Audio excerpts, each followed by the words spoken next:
Hey everybody, welcome back. I am Keith Wallace. This is Alana Zerbe, my partner in crime here at After Wine School. And today we are talking wine and health, the facts, the fictions, and everything in between. That's right, Keith. And we've touched on wine as medicine in some prior episodes. If you want to go back and listen to our podcast on ancient wine, Yeah. medieval wine, and of course, we tackled prohibition.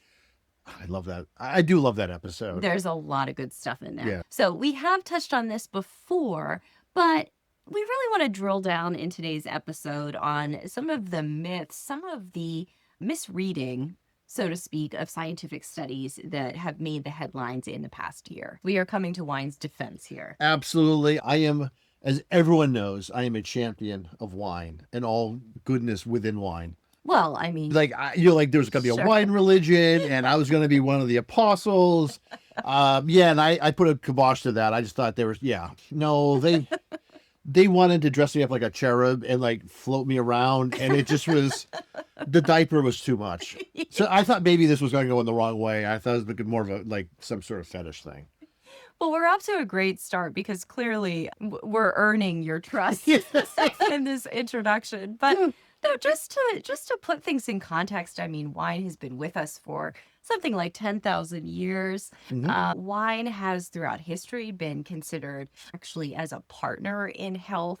One of my favorite anecdotes is there are places in the world, Argentina is one, or at least was recently, where you could order wine in hospital. That Yeah. was something that was not seen as antithetical to health. So throughout Greek history, Hippocrates used wine as medicine. Yeah. The Romans, of course, centered wine in their culture. It was very important to their empire.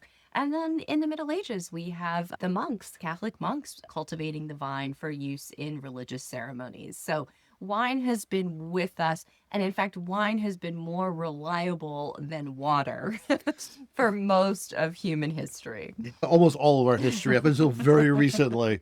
It was always, and that's why, if you have Italian parents, you're more likely you had a little wine with your water or the other way around consistently. It's a part of our ancient history and modern history as well. The Romans actually even used wine during surgeries. Oh, really? Yeah. Wild. Yeah. So I actually remember in the 90s, I was working as a chef, actually. And I remember when 60 Minutes came up with their French Paradox episode. That changed America. Well, largely Americans were at that moment starting to drink wine, like more so than they had for a long time, since the 1800s. If you don't know what I'm talking about, our Prohibition episode is a really great place to start on that. But that moment, and the conceit was something that's very true to this day.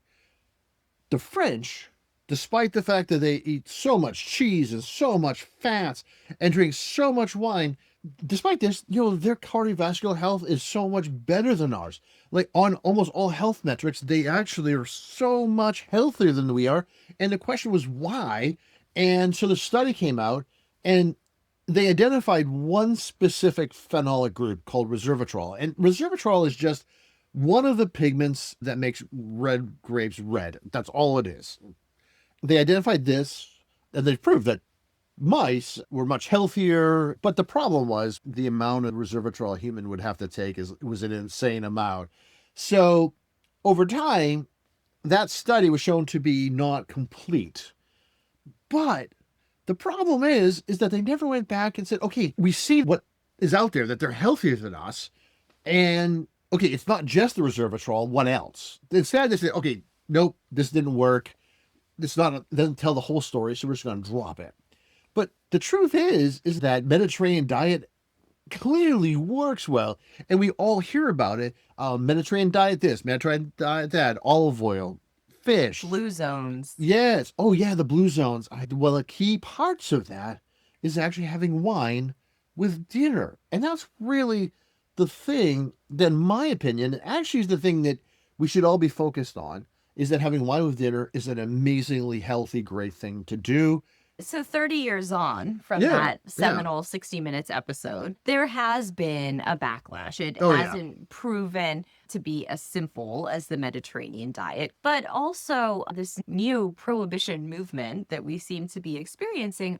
I personally believe it's hugely related to the overconsumption that happened during COVID. And Oh, yeah. I think doctors who are already strained to their limit have seen a lot of ill effects on patients because of overconsumption. But generally speaking, what they did is they looked at population studies and extrapolated big generalizations from them. And those generalizations do not account for differences in consumption patterns, which if you're a binge drinker, binge drinking is bad. There is no doubt about that. Look up the definition of binge drinking if you don't know it.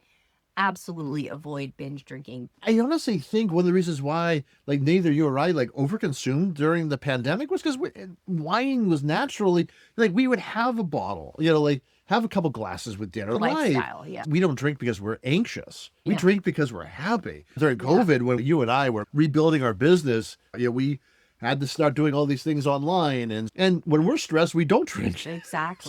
So no, it was, it ended up being. It's a different experience than It a lot was, of people. yeah. The studies that the WHO is relying upon do not take a lot of these factors into account. And so there have been rebuttals. Now you have one on our website. Oh, It's a great absolutely. Rebuttal. Yep. Phenology.com has a great rebuttal. Keith uncovered some pretty interesting information. Yeah. There are a lot of things about your diet, things in the common diet that you should be concerned about. And these are actually ranked as higher risk than wine on the WHO's own website. So things like instant ramen. Now, we all occasionally indulge in love instant ramen, but it is so bad for you. Yes. It is. The sodium is so bad. Sweetened iced tea. Yep, Sweet very much. teas are just Big so killer. high in Yep. sugar.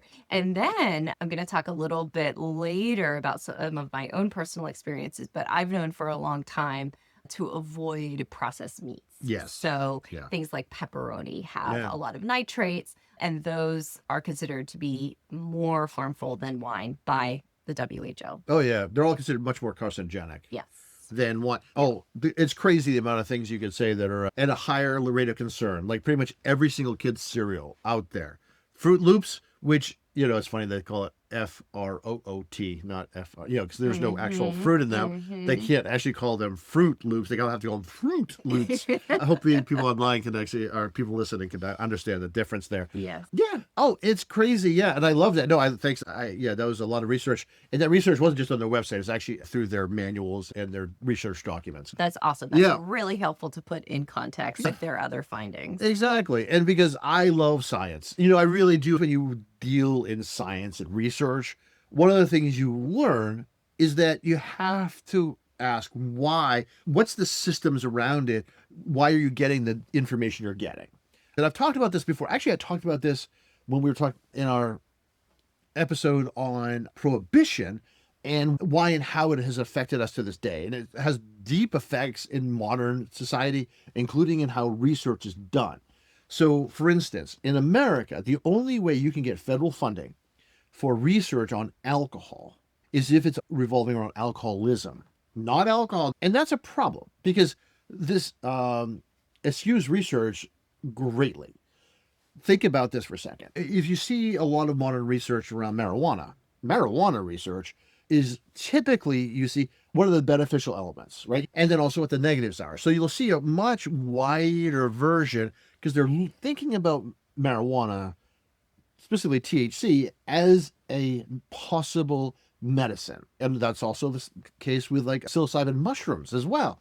What are the beneficial elements? What could be medicinal about this?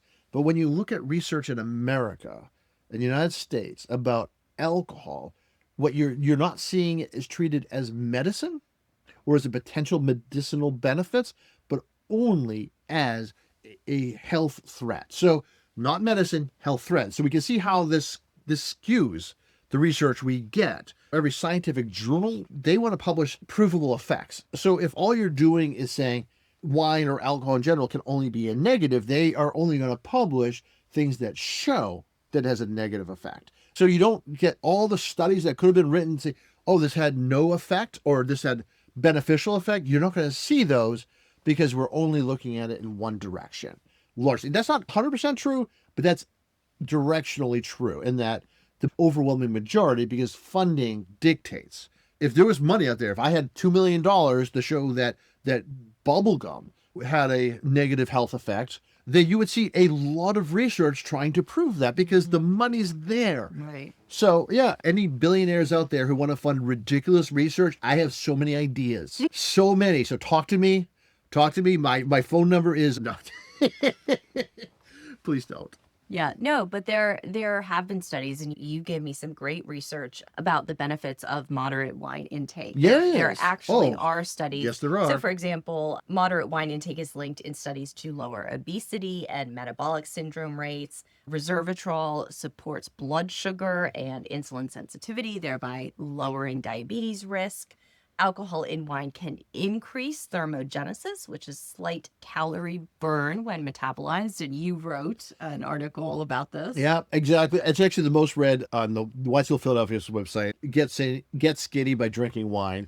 You know, tongue in cheek, it was talking about the research, but it's surprisingly, you want to get people to read scientific research, tell them they can get skinny. But it Yeah. is out there It is. that moderate Yes. wine consumption actually can show some benefits. Oh God, there's so much out there, and one of the things I I'm my doctor. Like I am in my later 50s, and I'm a lifelong diabetic. So my doctor is always surprised at how healthy I am, and I have actually moved my doctor from somebody who was like, oh, alcohol, to like, oh, if he's doing it, and he's in this good a shape comparatively to all his other patients, yeah, I've turned my doctor into a wine drinker, which is nice. He's amazing. Dr. Dan, I love you so much. But anyways, the one thing that they always ignore is this generational knowledge we have. We've known this not for a decade, not two, I think it's about 30 years. It consistently shows. And I remember even as a kid hearing about research that was very similar to what I'm going to tell you right now. It's the J curve. The J curve. So picture a J, right? So there's the small part, right? The little part of the J, the small, then you have the high part, right? So that small part of the J, right? That right there, that is actually moderate to light wine drinkers. Right? They are by far the healthiest people. When you do a study of drinking, especially wine drinkers or any kind of alcohol, moderate drinkers live longer and are healthier during that lifespan. Now, the next healthiest group are actually non-drinkers. Yeah, that's right. Non-drinkers actually have a slightly less of a lifespan than us, moderate wine drinkers. And then what you also have is then at the very end, the worst, right? The people who have the absolute worst outcomes, heavy drinkers. So if you're a heavy drinker, your life outcomes are really not great at all. But if you're a mono drinker, your lifespan and your quality of life are going to be much better than anybody else's statistically. This is not for everybody, but it is consistently and directionally true. And that's really important for people to understand. That's like saying, I like candy. I'll eat a candy bar once a week or so. Putting me in the group of someone who eats 10 a day and saying these are the same kinds of people. Or like if you like pizza and having a slice of pizza, you're not the same person who's eating 2 pizzas a night. You're not the same kind of person. Yeah. But this idea that there's no safe level Oh, collapses all of this. It does. It Yeah. really does. Because when you're looking things in aggregate like this, it's bad science.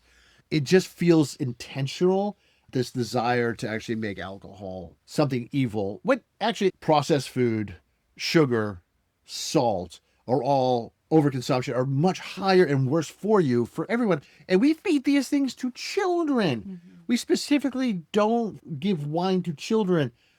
But yet, here we go. Fruit Loops, like I said, Captain Crunch, Hot dogs. Hot dogs, oh my God. Bacon, sausage, all these things, much more unhealthy than wine. So, yeah, according to even the WHO, even them. But they don't say zero tolerance for sugar because they know no one would do that.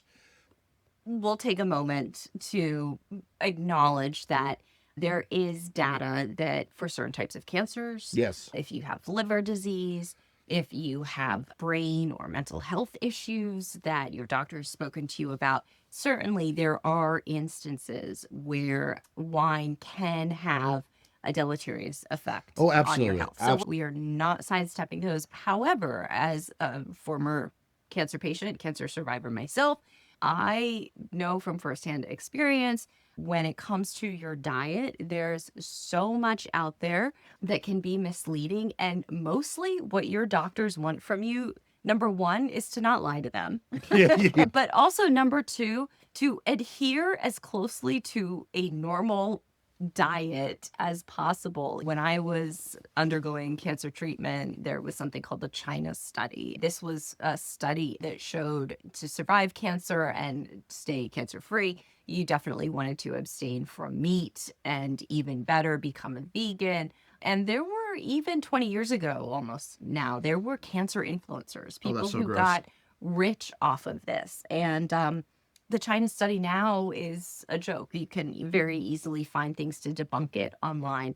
But that wasn't the case at that time. And so I got very caught up in this idea of radically changing my diet.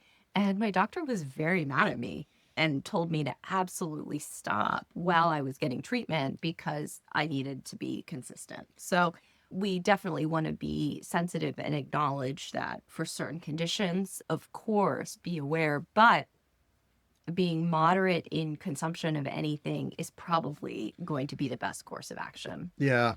And honestly, though, one of the best things for you, and we consistently shows, is, anxiety and stress are the real killers. Absolutely. At least twice. So oftentimes, like 3 times a week, I am making sure that I'm making dinner and having a real decent wine. It doesn't have to be a great wine. And what I think people miss out is that it's not, you don't have to make dinner like this exceptional thing that is hard and complicated. It should be simple, it should be easy, and it should be enjoyable just to make it, and then enjoyable to eat it. Even whether by yourself or with your partner or your family, it should not be stressful. And you don't have to have a fancy wine, right? With dinner, like if you ever look at how Europeans, like how the Mediterraneans actually cook and eat, they're not serving great wines. It's just a local basic white or red wine. They're not spending a lot of time cooking. Like they're making things that are simple, easy, they're local. It doesn't matter what it is. It's actually the fact that if you make it, you're going to have far less processed food. You are enjoying yourself making it. Do you have tomato sauce? Make a pasta, right? It doesn't have to be hard. Have a bottle of red wine or white wine with it. Just enjoy yourself. That's it. If you can manage to do that, you are on your way to a much healthier lifestyle. And I'll add on to what Keith is saying. I co-sign all of that. And I would just add, be mindful. Yes. Where we all get into trouble with eating and drinking is when we are doing it mindlessly. Yes. So bring some mindfulness to your eating and drinking, savor and enjoy what you have in front of you. And you will have much less stress and much less concern about things like wine negatively impacting your health. That's it. More joy, healthier lifestyle. Less stress. And there we are. That's the fundamentals. And all of this is actually based on reams of research. Reams of research. And so, yeah, if we can talk about this comfortably and just easily, you can too. And just enjoy your freaking life, people. And I would just say, I mean, also will give you the most comfort and most joy and probably will cure all cancers and will allow you to live until you're 120 is to like and subscribe. That's right. Follow us on our journey. 5 stars. Yes, 5 stars. And if you're really interested in wine and you like our approach to wine, then by all means, sign up for the National Wine School, earn your sommelier certifications that way. That the truly holistic way of thinking about things. And yeah, if you get into the advanced program there, I even talk about all of this. We have an entire 8-week program on ancient wine and how wine starts civilization largely due to its health benefits. And what do we have coming up next time, Keith? Okay, next time we are going to talk about the gaping hole in my heart. No, we're going to be talking about enclosures. Yeah. And folks, if you happen to be in the Philadelphia area, as always, please come by and see us in a class. Keith teaches, I teach. We're always there. We're there to serve. And also, if you enjoy this podcast and you'd like to see it in video form, go Yes. to our YouTube channel, which is Wine School USA. Fantastic, folks. See you next time. Thank you, everyone. We love doing this. If you have any comments, please reach out. Until then, I'll see you next time. Cheers. Great, honey. That was fantastic.